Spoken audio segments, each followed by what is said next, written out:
Hello and welcome back to the channel, and today we're going to talk about Highguard. Now this isn't a review, this isn't my impressions as I've only played the tutorial and like 2 matches of the game, so I don't think I've really played enough of it to really make a concrete opinion on the game. So I'm just really going to talk about what other people have been saying about the game. And that being said, if you like the video, subscribe. If you don't subscribe. With that being said, let's talk about Highguard. And for those of you who don't know, Highguard is a new PvP raid shooter that launched with a decent number of concurrent players on Steam today, almost hitting 100,000 players. Despite that, the game was hit with a substantial amount of negative reviews almost immediately. And going into this, I was generally curious because the concept sounded pretty cool on paper, right? Highguard presented itself as a blended elements of like survival, first-person, hero shooter, battle royale, and MOBA games, right?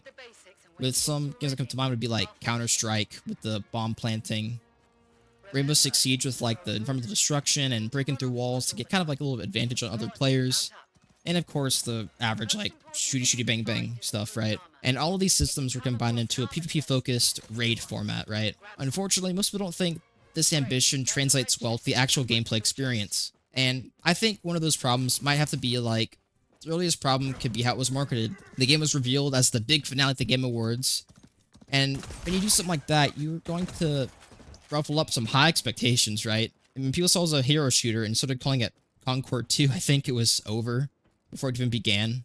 And even after that marketing, right, they went radio silent until now. They released like some sort of launch trailer and like a gameplay overview, but that was about it.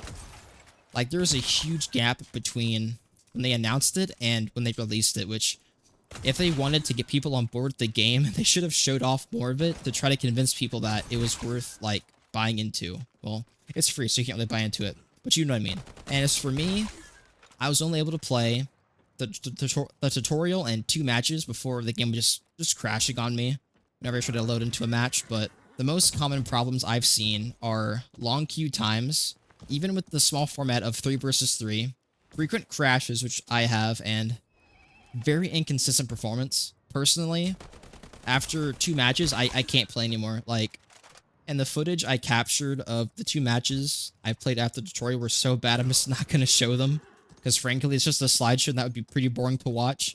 So I'm just going to show footage of me playing the tutorial. And all of this is just a really bad first impression, really. And I have really no interest in playing any more of the game because all this technical friction just makes it really difficult to even fairly evaluate the game's core systems if I can't really play them enough.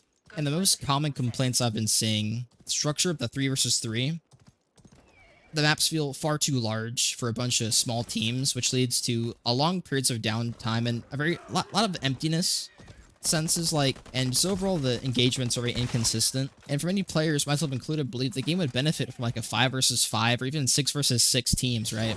And other complaints, the weapons are uninspired, lack impact or mechanical depth, because like the first weapon you get in the tutorial is really just an AK. It looks like an AK to me.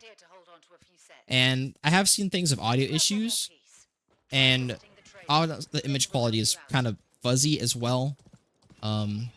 And overall, the most important thing you want in a shooter is clear visuals and great performance, which this game doesn't really have either. The game does look beautiful, it does, but it lacks that visual clarity that FPS games truly need to be able to feel good to play, right? And the smoothness. And I feel like there's really no incentive for like long-term mastery, maybe. I could be wrong, and that could be especially problematic for a live service PvP game that requires and needs a healthy player base to survive, right? And it kind of feels like Highguard is struggling to define what it wants to be, right?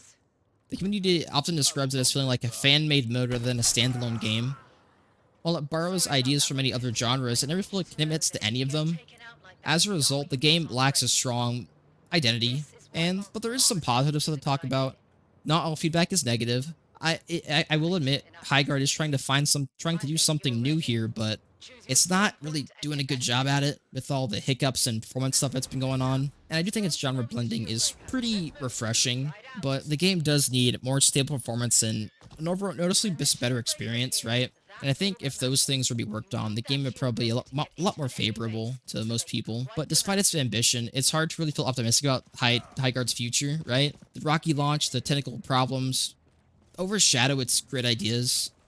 And the negative first impression, especially is especially damaging for like a live service game like this. And without a fast turnaround, Highguard risks becoming another example of why strong ambition undermines poor execution. And I think that's about it for me. This video was kind of unscripted. I just jotted down some bullet points that I wanted to talk about. And if you liked the video, subscribe. If you didn't, don't subscribe. With that, I'll see you guys next time. Peace out.